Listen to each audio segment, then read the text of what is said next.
Radiant कलीसिया के सभी परिवारों को और सभी ऑनलाइन वर्शिपर्स को प्रभु यीशु मसीह के नाम से प्रेम भरा नमस्कार। हालेलुया। आज की इस ऑनलाइन वर्शिप सर्विस में आपका स्वागत है। और वचन कहता है भजन संहिता 107 के 1 पद में और 2 पद में, यहोवा का धन्यवाद करो क्योंकि वह भला है और उसकी करुणा सदा की है। यहोवा का छुड़ाए हुए ऐसा ही कहें, जिन्हें उसने शत्रु के हाथ से फिरौती देकर छुड़ा दिया है और उन्हें देश देश से और पूर्व और पश्चिम से, उत्तर और दक्षिण से इकट्ठा किया है। आइए हम आज की इस वर्शिप का आरंभ एक प्रार्थना के द्वारा करेंगे। पवित्र पिता, आपका धन्यवाद हो, आपकी स्तुति हो इस समय के लिए जो आपके अनुग्रह के द्वारा हमें दिया गया कि हम मिल करके आपकी आराधना कर सकें, आपके नाम को ऊंचा उठा सकें। परमेश्वर, धन्यवाद करते हैं कि आपने ये संभव किया है, क्योंकि यीशु के लहू से हमें आपके द्वारा शुद्ध किया जाकर हमें आपकी उपस्थिति में आने के लायक बनाया गया। इसके लिए आपको धन्यवाद करते हैं। आज के परमेश्वर इस पूरी आराधना के सारी गतिविधियों को, कार्य को आपके हाथों में देते हैं, ताकि परमेश्वर हम आत्मा और सच्चाई में होकर आपके आराधना करें। ऐसी आराधना जो आपके सामने एक सुगंध के धूप के समान आपके सामने उपस्थित की जाए और आपके दिल को भाए। सभी प्रभु जी कार्यों को, अपने इस जीवन को आपके चरणों में रखते हुए इस प्रार्थना को प्रभु यीशु मसीह के नाम से मांगते हैं। आमीन, आमीन।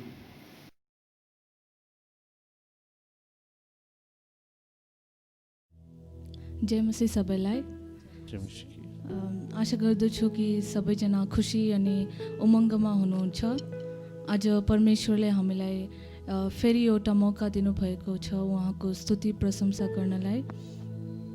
हामी यो हप्ताभरि जस्तोकै कष्ट या दुःखमा गएका होलाौँ, तर यस समयमा हामी सबै कुरा परमेश्वरको हातमा राख्नेछौँ अनि स्तुति प्रशंसामा जानेछौँ। होशे 6:1 यसरी भन्दछ, आओ हामी परमप्रभुतिर फर्काउँ। उहाँले हामीलाई टुक्रा टुक्रा पार्नु भएको छ, तर उहाँले हामीलाई निको पार्नुहुनेछ। उहाँले चोट पार्नु भएको छ, तर उहाँले हाम्रा चोटहरूमा मलमपट्टि लगाउनुहुन्छ। आमेन। परमेश्वरले हामीलाई कष्ट या दुःख दिनुहुन्न, किनभने उहाँ हामीलाई धेरै प्रेम गर्नुहुन्छ। यसको लागि तपाईँको जीवनमा जे जति कष्ट या दुःख भएको होला, तपाईँ सबै कुरा चाहिँ परमेश्वरमा राख्नुहोस् अनि परमेश्वर चाहिँ तपाईँलाई प्रेम गर्नुहुन्छ, त्यस कुरालाई आफ्नो ध्यानमा राख्नुहोस्। अनि यस गानाद्वारा भजन यीशु ख्रीष्टको जीवन अगाडि भन्ने भजनलाई गाएर हामी परमेश्वरको स्तुति प्रशंसा गर्नेछौँ।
अध्यायको 1 भन्दछ कि यसकारण भाइ हो परमेश्वरको कृपालाई ध्यानमा राखी म तिमीहरूलाई अनुरोध गर्दछु कि तिमीहरूको आत्मिक उपसानको रूपमा आफ्ना शरीरलाई पवित्र र परमेश्वरलाई ग्रहण योग्य हुने जुदो बलिको रूपमा चढाऊ।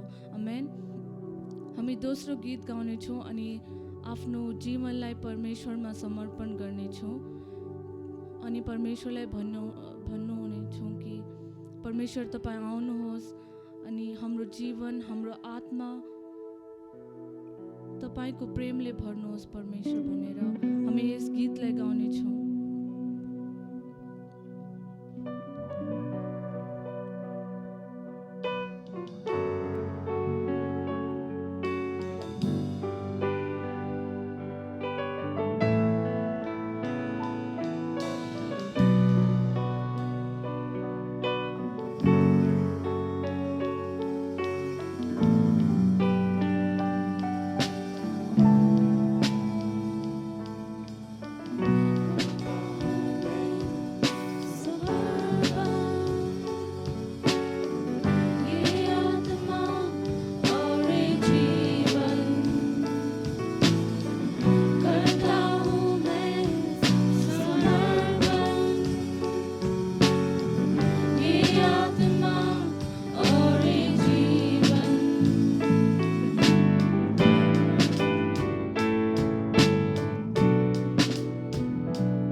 जीवनमा तपाईँले राज गर्नु कि तपाईँ पवित्र परमेश्वर मतलब वास्तव र जीवित परमेश्वर हुनुहुन्छ खुदा तपाईँ हाम्रो राजा तपाईँ हाम्रो प्रभु हुनुहुन्छ तपाईँलाई पवित्र आत्मा आउनुहोस् अनि हामी प्रत्येकलाई चलाउनुहोस् तपाईँले छुनु हरेकलाई अनि हरेकलाई विश्वास गर्नुहोस् पवित्र आत्मा तपाईँले छुनु प्रत्येकको जीवनलाई तपाईँले कहीँ गर्नु छ अरे त्यो व्यक्तिलाई राष्ट्रमा तपाईँलाई तपाईँको नाममा प्रार्थना गर्दछौँ माता देखियो तपाईँले राज गर्नुहोस् चलाउनुहोस् प्रभु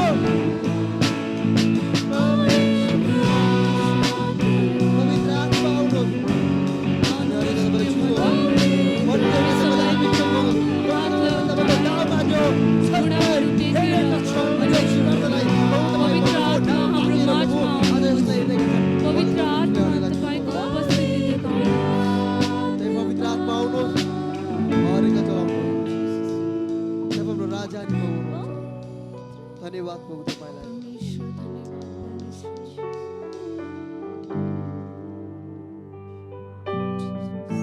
हामी शिरलाई झुकाएर तपाईको सामना छौं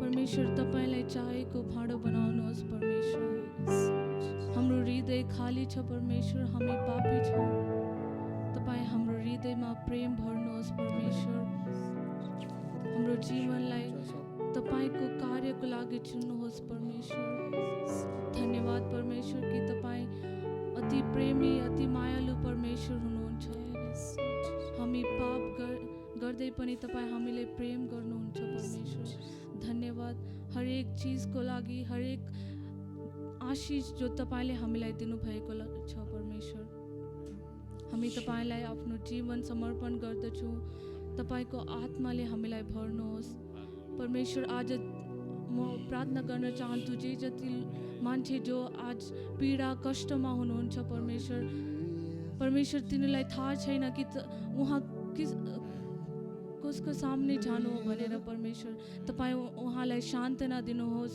उहाँलाई विश्राम दिनुहोस् परमेश्वर तपाईको माझ आउनको लागि सहायता गर्नुहोस् परमेश्वर सबै संसारका थोकहरूबाट टाढा राख्नुहोस् परमेश्वर सबै संसारका पापहरूबाट हामीलाई छुटाउनुहोस् परमेश्वर तपाईको आत्मा तपाईको उपस्थितिले हामीलाई भर्नुहोस् परमेश्वर म प्रार्थना गर्न चाहन्छु हरेक परिवारको लागि जो यस अनलाइन सर्भिसमा जुड्नु भएको छ उहाँको परिवारमा तपाईको उपस्थिति देखाउनुहोस् परमेश्वर उहाँको परिवारमा तपाईको आशीषले भर्नुहोस् उहाँ एक एकलाई बाहिर जाँदा भित्र आउँदा तपाईको आत्मा देखाउनुहोस् परमेश्वर तपाईको उपस्थितिले हामीलाई भर्नुहोस् परमेश्वर म प्रार्थना गर्न चाहन्छु हरेकको जीवनको लागि हरेकको कामको लागि परमेश्वर यस महामारीको समयमा हामी तपाईबाट टाढा गइरहेका छौं परमेश्वर तपाईको उपस्थितिमा भेला नभए पनि तपाईले एउटा मौका दिनुभएको छ परमेश्वर त्यसको लागि धेरै धेरै धन्यवाद परमेश्वर हामी आफ्नो जीवन हाम्रो हृदय सबै तपाईमा समर्पण गर्दछौं अनि माग्दछौं कि तपाई हामीलाई तपाईको इच्छा चाहेको भाँडो बनाउनुहोस् परमेश्वर तपाई सामर्थ्य परमेश्वर तपाई योग्यको परमेश्वर तपाईमा कुनै कुरा असम्भव छैन परमेश्वर हामी आफ्नो जीवन अनि आफ्नो हृदयलाई तपाईमा समर्पण गर्दछौं अनि माग्दछौं बिन्ती अनि प्रार्थना प्रभु येशू ख्रीष्टको नाममा आमेन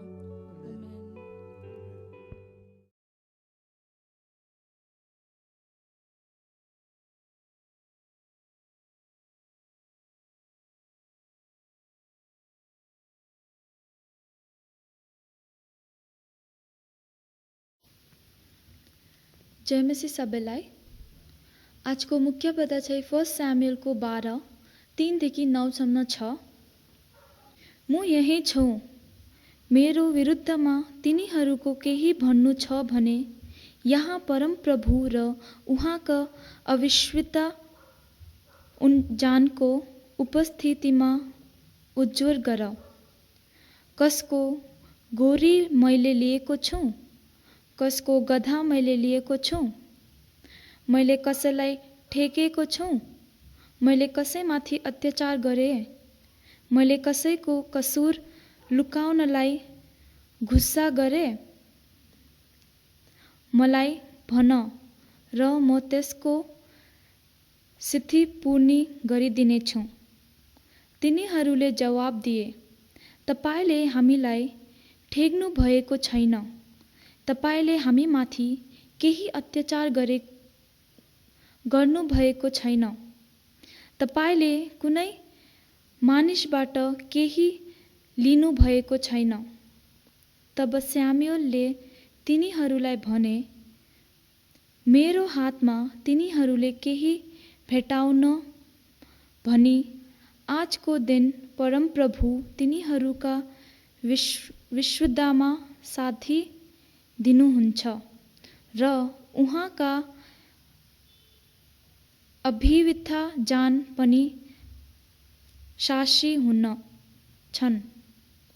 तिनीहरूले भने, उहाँ साक्षी हुनुहुन्छ। स्यामुएलले मानिसहरूलाई भने, परमप्रभुले नै तिमीहरूलाई मोश र हारून दिनुभएको छ र तिनीहरूका पिता पुर्खाहरूलाई मिस्रदेशबाट निकालेर ल्याउनुभयो। अब यहाँ खडा हो, किनकि परमप्रभुको उपस्थितिमा तिनीहरूका अघि म तर्क पेश गर्नेछु र तिनीहरूका निम्ति र तिनीहरूका पिता पुर्खाहरूका निम्ति उहाँले गर्नुभएका सबै धार्मिक कार्यहरू म सुनाउनेछु। याकुब मिस्रदेशमा प्रवेश गरेपछि तिनले सहायताको निम्ति परमप्रभुलाई पुकारे अनि उहाँले मोश र हारूनलाई पठाउनुभयो, जसले तिनीहरूका पिता पुर्खाहरूलाई तिनलाई मिस्रदेशबाट निकालेर ल्याए र यस ठाउँमा बसाए। तर तिनीहरूले परमप्रभु आफ्ना परमेश्वरलाई बिर्से र उहाँले तिनीहरूलाई त्यागेर हसोरका सेनापति सिसरा तथा पलिश्तीहरू र मोआबका राजाका हातमा सम्पत्ति दिनुभयो, जसले तिनीहरूका विरुद्धमा लडाईँ गरे। आमेन।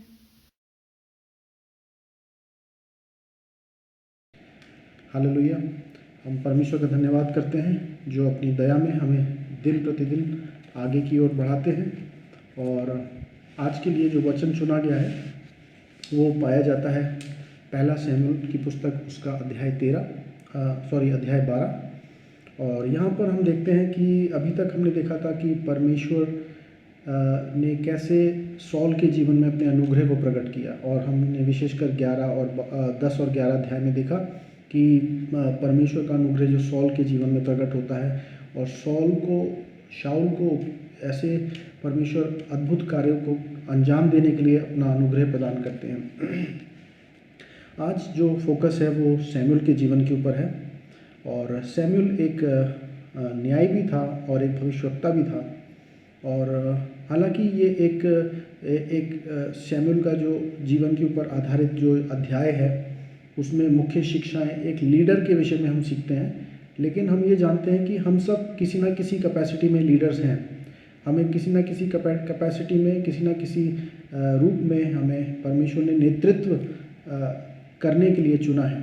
इसीलिए यद्यपि ये जो आज का संदेश है ये कह सकते हैं कि एक ऐसे लोगों के लिए है जो आत्मिक नेतृत्व के सेवकाई में है, परंतु अगर हम उसको और बड़े रूप से देखें तो ये सभी विश्वासियों के लिए लागू है, क्योंकि हर एक विश्वासी को किसी न किसी प्रकार से नेतृत्व के लिए, सेवा का परिवहन करने के लिए परमेश्वर ने चुना है।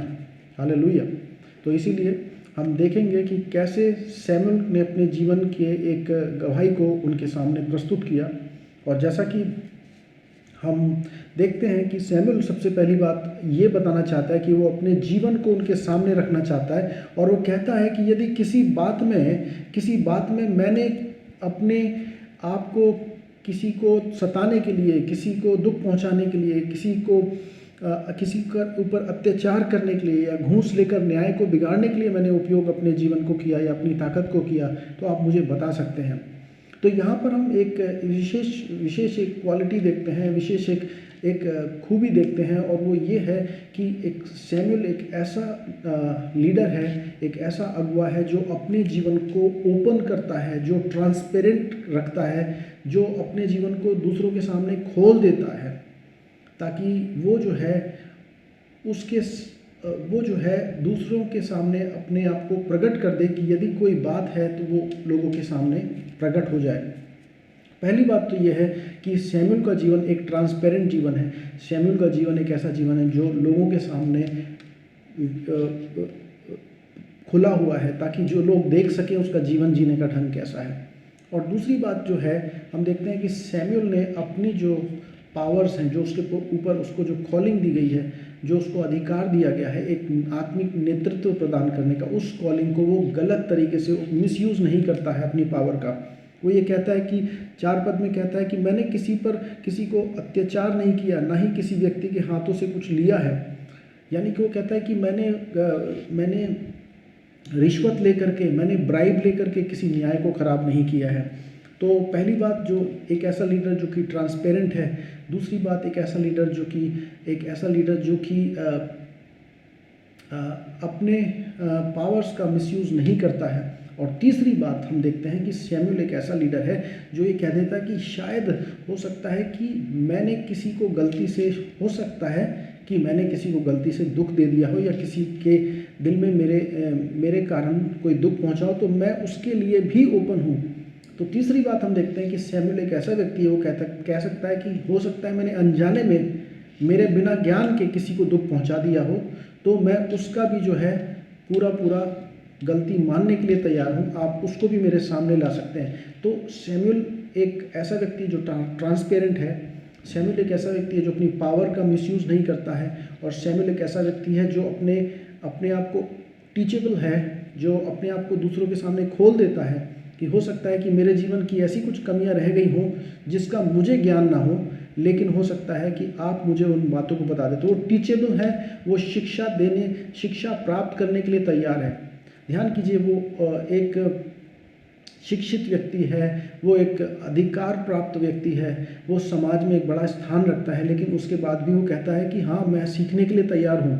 हाँ, मेरे जीवन में हो सकता है कुछ कमी छूट गई हो, और अगर ऐसा है तो मैं उस कमी को सुधारने के लिए तैयार हूँ, उस कमी का मैं खामियाजा भुगतने के लिए, दंड चुकाने के लिए तैयार हूँ।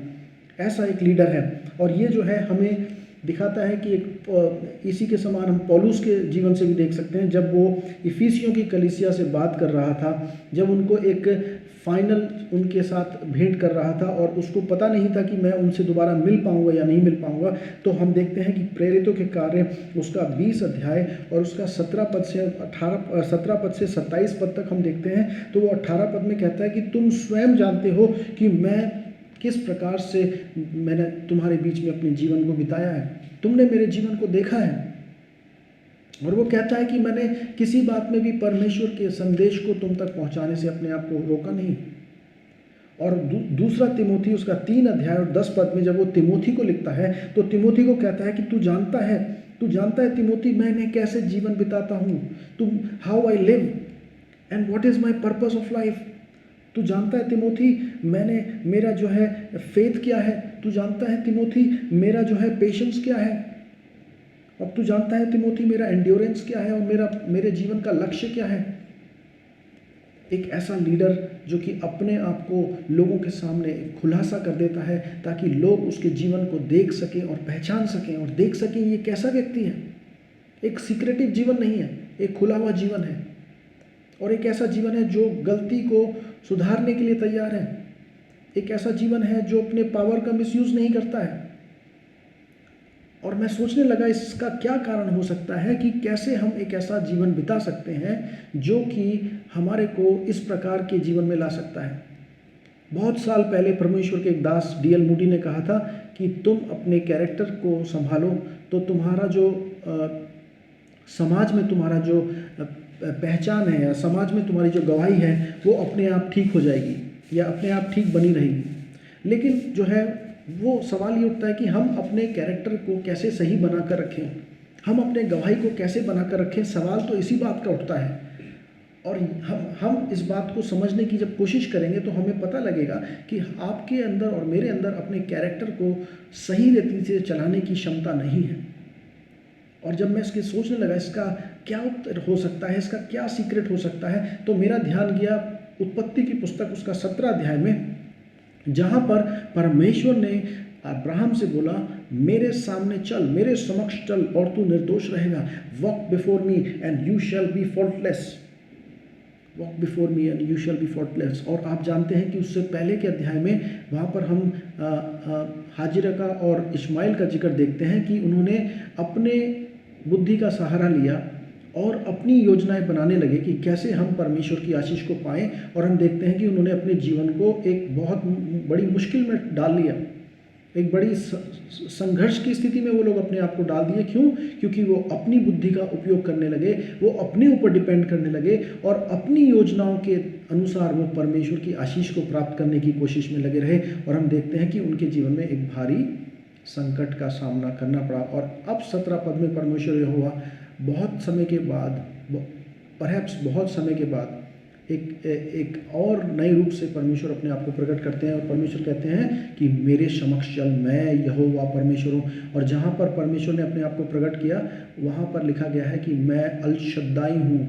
मैं अल शद्दाई परमेश्वर का मतलब मैं सबसे सर्वशक्तिशाली परमेश्वर हूँ। यदि तू मेरे समक्ष चलेगा तो तुझे अपने बारे में चिंता करने की ज़रूरत नहीं है। तुझे अपने योजनाओं को जो तेरे मस्तिष्क से निकली हैं उनके ऊपर चलने की ज़रूरत नहीं है, क्योंकि मैं तेरी और तेरी सारी चिंताओं की देखभाल कर सकता हूँ, क्योंकि मैं यहोवा अल शद्दाई हूँ। और जब आप और मैं परमेश्वर के समक्ष चलने लगते हैं तो हमें जो है एक ऐसा चरित्र मिलता है, हमें एक ऐसा चरित्र मिलता है जो कि परमेश्वर की बुल्हाट के अनुसार बन जाता है। हालेलुया। और यही चीज़ हम सैमुएल के जीवन में देखते हैं। सैमुएल परमेश्वर के समक्ष एक छोटी उम्र से, 4 साल की उम्र से, छोटे बालक के रूप में उसने परमेश्वर के समक्ष अपना जीवन बिताया और वो एक ऐसा लीडर बना जिसने अपनी पावर का मिसयूज़ नहीं किया, जिसने अपने आप को खोल कर रख दिया, जो अपने आप को सीखने के लिए और अपने आप को लोगों के सामने रखने के लिए तैयार है कि यदि किसी बात में मैंने गलती कर भी दी होगी तो भी मैं उसके लिए मानने को तैयार हूँ और मैं उसको सही करने के लिए तैयार हूँ। क्या आज आपके और मेरे जीवन में एक इस प्रकार का स्वभाव है? या क्या हम हट में रहते हैं? क्या हम अपने आप को एक बहुत बड़ा इंसान मानते हैं? क्या हमारे अंदर घमंड है? क्या हम सीखने की क्षमता छोड़ चुके हैं? शायद हम ये कहते हैं कि हमें बहुत वचन आता है, हमें सीखने की ज़रूरत नहीं है। लेकिन परमेश्वर का वचन याद दिलाता है कि सैमुएल जैसा परमेश्वर का महान दास भी कहता है यदि किसी बात में मैंने हो सकता है किसी को ठेस पहुंचाई हो तो उसके लिए मैं उसका हर्जाना भरने के लिए तैयार हूँ, मैं माफ़ी मांगने के लिए तैयार हूँ। दूसरी बात जो हम सैमुएल के जीवन से जल्दी से देखते हैं कि सैमुएल एक ऐसा व्यक्ति है जो लोगों को उनके खुश करने के लिए वचन नहीं देता, लेकिन परमेश्वर के बारे में परमेश्वर का संदेश खराई से देने वाला व्यक्ति है। वो उनकी कमियों को उनके ऊपर प्रकट कर देने वाला व्यक्ति है। वो उनको बता देने वाला व्यक्ति है कि तुमने जो भी किया है वो गलत किया है। इस प्रकार से सैमुएल बोल देता है। 9 पद में हम देखते हैं, जल्दी से हम देखेंगे कि 9 पद में वो कह देता है कि भाई तुमने परमेश्वर यहोवा को तुम भूल गए हो। 9 पद के बाद आप देखिए 13 पद में कहता है कि तुमने जो है राजा को तुमने चुना है और जिसकी तुमने मांग की है वो मिल गया है और यहोवा ने तुम पर राजा नियुक्त किया है, परंतु तुमने राजा को चाहने के द्वारा परमेश्वर यहोवा को जो है तुमने त्याग दिया है। और हम 15 पद में हम देखते हैं, यहाँ पर लिखा हुआ है कि यहोवा की वाणी सुनो, परंतु यहोवा की आज्ञा के विरुद्ध विद्रोह किया। वो एक मतलब वो ये कहना चाह रहा है कि तुमने जो परमेश्वर के द्वारा जो पर्पसेस थे, तुम्हारे जीवन के लिए जो योजना थी, तुमने उसको ठुकरा दिया है राजा की मांग करके। तुमने अपने अपने लिए ऐसे जो है चीज़ों को चुन लिया है जो तुम्हारे को आशीष दे नहीं सकती हैं। तुमने सोचा कि हम परमेश्वर के द्वारा जो अधिकार में जो जीवन बिता रहे हैं वो इतना हमारे कंट्रोल में नहीं है, और तुम जो हो अपने जीवन को अपनी मर्जी के अनुसार जीना चाहते थे। इसीलिए तुमने राजा की मांग करी, क्योंकि परमेश्वर यहोवा स्वयं तुम्हारा राजा था, लेकिन तुमने दूसरे देशों की कॉपी करनी चाहिए, तुम दूसरे देशों के समान बनना चाहते थे, और इस वजह से तुमने एक राजा की मांग करके परमेश्वर को ठुकरा दिया है, और ये करके तुमने एक बहुत दुष्ट कार्य किया है। और इस बात को जो है वो प्रभावशाली तरीके से बताना चाहता है, क्योंकि वो जानता है कि एक परमेश्वर के दास होने के नाते उसकी जिम्मेदारी है कि लोगों को खुश ना करे, लेकिन लोगों को जो परमेश्वर की बातें हैं उसको स्पष्ट तरीके से बता सके। क्यों बता सके? क्योंकि बाइबल पहले ही बोल देती है कि मेरा देखना और तुम्हारा देखना एक सा नहीं है। जब आप यशायाह नबी की पुस्तक उसका 55 अध्याय और उसके 8 पद को पढ़ोगे तो वहाँ पर सफाई से लिख दिया गया है, यहोवा यूँ कहता है, तुम्हारे विचार और मेरे विचार एक समान नहीं है। और परमेश्वर के दास होने के नाते सैमुअल का ये उत्तरदायित्व था कि वो परमेश्वर के दृष्टिकोण को उनके लोगों तक पहुंचा सके, और उस कार्य को उसने बिना डरे किया। वो लोगों को खुश करने के लिए नहीं, लेकिन परमेश्वर को खुश करने के लिए अपना सेवकाई को, अपने जीवन को बिताता था, और उसने लोगों की कमियों को बताने से नहीं डरा। जहाँ पर गलत था उसको गलत को गलत कहने से वो नहीं डरा। और जब आप एजिकियल की पुस्तक, यहेजकेल की पुस्तक उसका 33वां अध्याय उसका 8 पद पढ़ेंगे तो वहाँ पर लिख दिया गया है, यदि दुष्ट व्यक्ति को कहा जाए कि तू निश्चित रीति से मर जाएगा, यदि दुष्ट व्यक्ति को कहा जाए कि तू निश्चित रीति से मर जाएगा, और तू दुष्ट को उसके मार्ग के विषय में चेतावनी ना दे, तो वह दुष्ट तो अपनी दुष्टता में मरेगा ही, परंतु उसके खून का लेखा मैं तुझसे लूँगा। तो यहाँ पर यहेजकेल उसका 33 अध्याय 8 पद में लिख दिया गया है कि दुष्ट व्यक्ति को जो है चेतावनी देने का कार्य जो है वो परमेश्वर के दास का होता है, और उस कार्य को सैमुअल एक बखूबी निभाता है। लेकिन परमेश्वर की एक महानता यह है कि परमेश्वर क्रोध करने वाला है, लेकिन परमेश्वर दया करने वाला भी है। और यहाँ पर हम देखते हैं कि सैमुअल जो है एक आशा के संदेश को लाता है, और सैमुअल कहता है कि तुमने जो किया है वो गलत किया है, लेकिन फिर भी अब तुम्हारे जीवन में परमेश्वर की करुणा तुम पर होगी। सैमुअल ने लोगों से कहा, 20 पद में कहा कि मत डरो, तुमने ये सब कुछ बुराई तो की है, फिर भी यहोवा के पीछे चलना मत त्यागो। सब कुछ विरोध करने के बाद, परमेश्वर का तिरस्कार करने के बाद, परमेश्वर को अपने ऊपर राजा होने के लिए ठुकराने के बाद, अभी भी अगर तुम परमेश्वर के पास लौट आओगे और तुम और तुम्हारा राजा परमेश्वर के अधीनता में चलेगा, तो अभी भी तुम दया पाओगे। ऐसा परमेश्वर यहोवा है। और इस चीज़ में जो है हम इस बात में हम ना केवल इस अध्याय में हम ना केवल ये देखते हैं कि परमेश्वर हमें मौके देता है, हम सेकंड चांस देने वाला परमेश्वर है, लेकिन इस बात में एक और चीज़ देखते हैं कि सैमुअल जो है ना केवल उनको चेतावनी देता है, ना केवल उनकी कमियों को उजागर करता है, लेकिन सैमुअल एक ऐसा व्यक्ति है जो उनके लिए प्रार्थना करता है। यदि आप 23 पद में पढ़ेंगे तो यहाँ पर लिखा है, फिर भी मेरा संबंध है, ऐसा ना हो कि मैं तुम्हारे लिए प्रार्थना करना छोड़कर यहोवा के विरुद्ध पाप करूँ। यानी कि सैमुअल एक ऐसा व्यक्ति है जो अपने लोगों के लिए कंसर्न है, उनके लिए बोझ रखता है और उनके लिए निरंतर प्रार्थनाएं करता है। क्या आपको अपने लोगों के लिए कंसर्न है? क्या आप अपने परिवार के लिए, अपनी कलीसिया के लिए, अपने देश के लिए प्रार्थना करते हो? क्या ऐसे लोगों के लिए प्रार्थना करते हो जो परमेश्वर से दूर जा चुके हैं, जो परमेश्वर का विरोध कर चुके हैं और परमेश्वर के अधिकार को अपने जीवन में तिरस्कार कर चुके हैं? क्या ऐसे लोगों के लिए भी आपके दिल में प्रार्थना का भाव उठता है? और अगर नहीं उठता है तो परमेश्वर का वचन आज हमें बताता है कि अगर हम परमेश्वर के दास हैं, अगर हम परमेश्वर के चेले हैं, तो हमारे दिल में दूसरों के लिए प्रार्थना करने के लिए एक भाव उठना चाहिए। उन लोगों के लिए भी जो शायद परमेश्वर के विरोध में जी रहे हैं, ऐसे लोगों के लिए भी परमेश्वर के लोगों के दिलों में प्रार्थना करने का भाव उठता है। और तीसरी और अंतिम बात हम सैमुअल के जीवन से देखते हैं। सैमुअल ना केवल लोगों को उनकी कमियां उजागर करता है, सैमुअल ना केवल ये बताता है कि अगर तुमने जो है परमेश्वर को त्याग दिया तो तुम और तुम्हारा राजा दोनों मिट जाएंगे, जैसे 25 पद में लिखा हुआ है, परंतु जो है हम देखते हैं कि सैमुअल एक ऐसा व्यक्ति है जो लोगों को वचन में और परमेश्वर की ओर केंद्रित करता है। लोगों को कमियां बताना बहुत आसान होता है, लेकिन लोगों को सलूशन बताना इतना आसान नहीं होता। लेकिन सैमुअल जो है ना केवल कमियां बताता है, लेकिन सैमुअल बताता है कि अब तुम्हारे को करना क्या है। अगर आज तुम अपने आप को मुश्किल में पा रहे हो तो तुम्हें करना क्या है? तुम्हें ये करना है कि अब तुम जो है बिना डरे परमेश्वर के पास आना है, और परमेश्वर के दास होने के नाते वो लोगों को अपनी ओर केंद्रित नहीं करता है, लेकिन वो परमेश्वर का दास होने के नाते लोगों को उस परमेश्वर की ओर केंद्रित करता है, जो उनको इस परिस्थिति में भी, जिसमें कि उन्होंने परमेश्वर का विरोध किया है, इस परिस्थिति में भी उनको बचा सकता है। और ध्यान देने वाली बात है कि वो ये कहता है कि भाई आपने जो है कि परमेश्वर का विरोध किया है और लोग बाग सुन रहे हैं। ध्यान देने वाली बात है, लोग बाग सुनते जा रहे हैं, लोग बाग सुनते जा रहे हैं, लेकिन लोगों के ऊपर कोई फर्क नहीं पड़ रहा है, उनके कानों पर जूं ही नहीं रेंग रही है। जैसे कि मुहावरा होता है, कानों पे जूं नहीं रेंगना, मतलब कि उनके दिल पे कोई असर ही नहीं पड़ रहा है।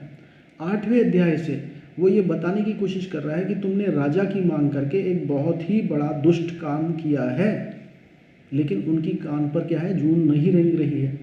अब जो है फसल पक चुकी है, अब कटनी का समय है। और आप जानते हैं, जिन्होंने खेत में काम किया है, जो किसानी जानते हैं, जो ग्रामीण क्षेत्र वाले लोग हैं, वो जान जाएंगे कि बरसात जो है, बरसात का आना कटाई के समय में बहुत नुकसानदायक होता है फसल के लिए। और जब है, अब जो है सैमुअल कहता है कि ताकि तुम जान जाओ कि जो मैं तुम्हें वचन बता रहा हूँ वो मैं अपने ओर से नहीं, लेकिन परमेश्वर की ओर से बता रहा हूँ। कहता है कि अब आंधी तूफान आएगा और बारिश आएगी। और अभी तक तो उनके कान पर जून नहीं रेंग रही थी, लेकिन जब बारिश आई और फसल खड़ी हुई, फसल खराब होने लगी और उनके इनकम के ऊपर असर पड़ेगा, उनकी जीवन चलाने की जो जरिया है उस पर असर पड़ेगा, तब उनके कानों पर जूं ही रेंगेगी। और वो ये कहने लगे कि हमने क्या किया है, हमने जो है परमेश्वर के विरुद्ध में बड़ा पाप किया है। तब 19 पद में लिखा है, लोगों ने सैमुअल से कहा, अपने परमेश्वर यहोवा से अपने दासों के लिए प्रार्थना करके हम मर न जाएं। हमने अपने लिए राजा की मांग करके सब पापों से और बड़ा पाप किया है। और यहाँ पर हम देखते हैं कि हम ये नहीं जान सकते कि उन्होंने सच में पश्चाताप किया था कि, या फिर क्योंकि उनको उनकी फसल खराब हो गई थी, इस वजह से उन्हें दुख हो रहा था। तो हमें ये समझना है कि जब परमेश्वर हमें पुकारता है तो हम किस प्रकार का पश्चाताप करते हैं। पश्चाताप, सच्चा पश्चाताप क्या होगा? सच्चा पश्चाताप वही होगा कि हम सब चीज़ों को छोड़कर उस परमेश्वर की ओर लौट आएँ जो हमें सब कुछ दे सकता है। और यही चीज़ जो है सैमुअल कह देता है 20 पद में। सैमुअल ने कहा, तुमने ये सब बुराई तो की है, फिर भी यहोवा के पीछे चलना मत त्यागो, परंतु अपने संपूर्ण हृदय से यहोवा की उपासना करो और तुम कदापि न हटना, अन्यथा व्यर्थ वस्तुओं के पीछे जाओगे और जो ना लाभ पहुंचा सकती हैं ना छुड़ा सकती हैं, क्योंकि वो व्यर्थ हैं। अब सैमुअल जो परमेश्वर का दास है वो कह रहा है कि तुमने एक अनुचित काम किया है, तुम व्यर्थ बातों की ओर चले गए हो, लेकिन अब तुम्हें क्या करना है?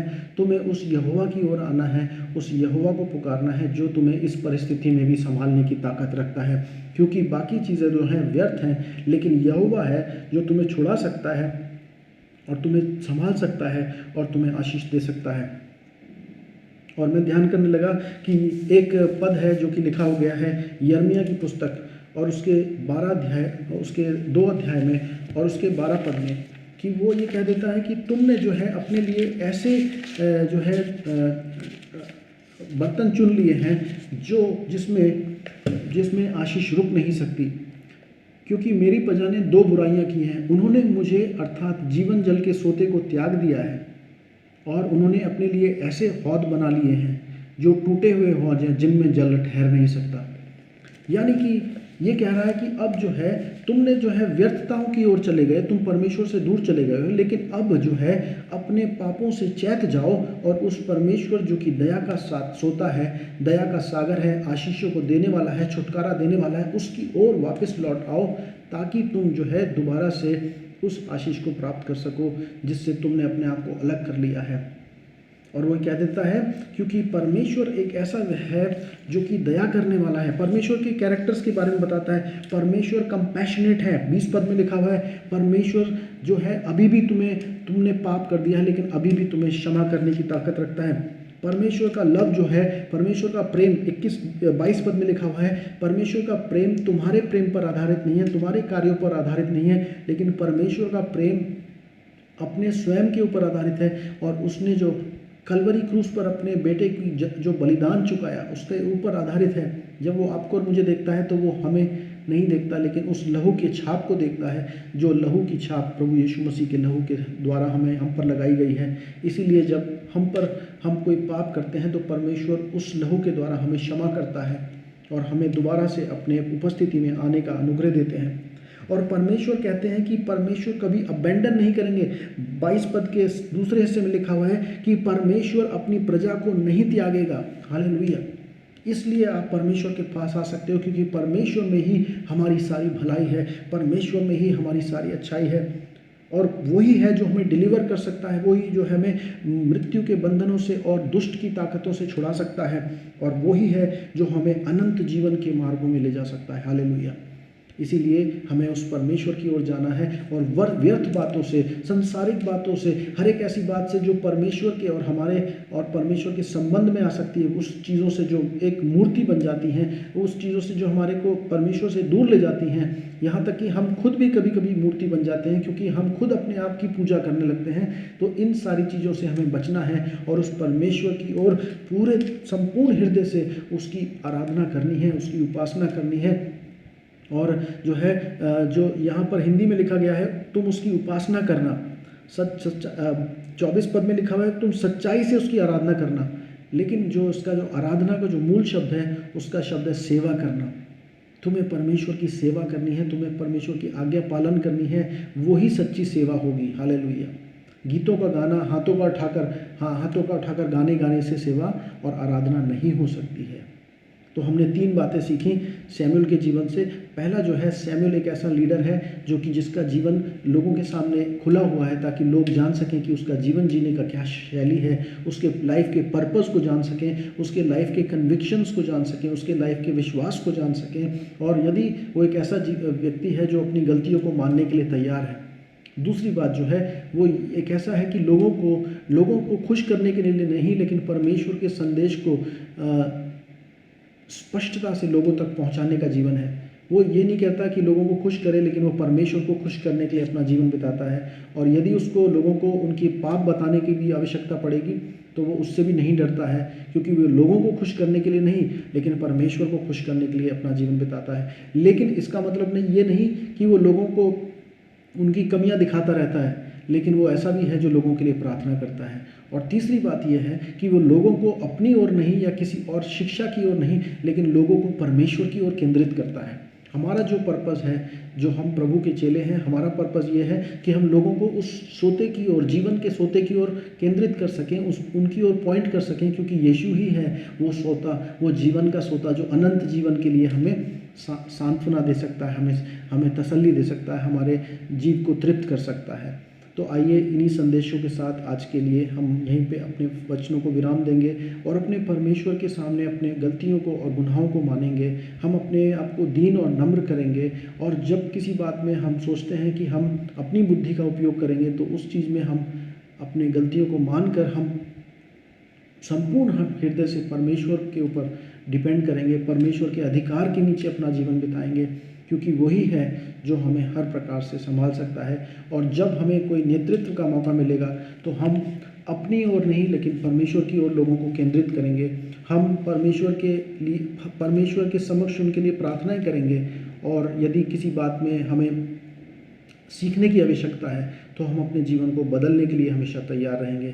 ठीक वैसे ही जैसे सैमुअल ने भी अपने जीवन को बदलने के लिए बोला कि यदि किसी बात में मैंने किसी के साथ दुख पहुंचाया, या किसी बात में मैंने अपनी किसी को मैंने गलत व्यवहार किया है, तो मैं उसके लिए माफ़ी मांग सकता हूं, और उसके लिए मैं अपने आप को बदल भी सकता हूं। और इस तरीके से उसने परमेश्वर के दास होने के नाते एक परमेश्वर का स्वभाव अपने जीवन के द्वारा प्रकट किया। आइए हम अपने आप को दीन करें और परमेश्वर के सामने अपने आप को रख सकें, ताकि हम परमेश्वर के सच्चे और आज्ञाकारी दास बन सकें। आइए हम प्रार्थना करें।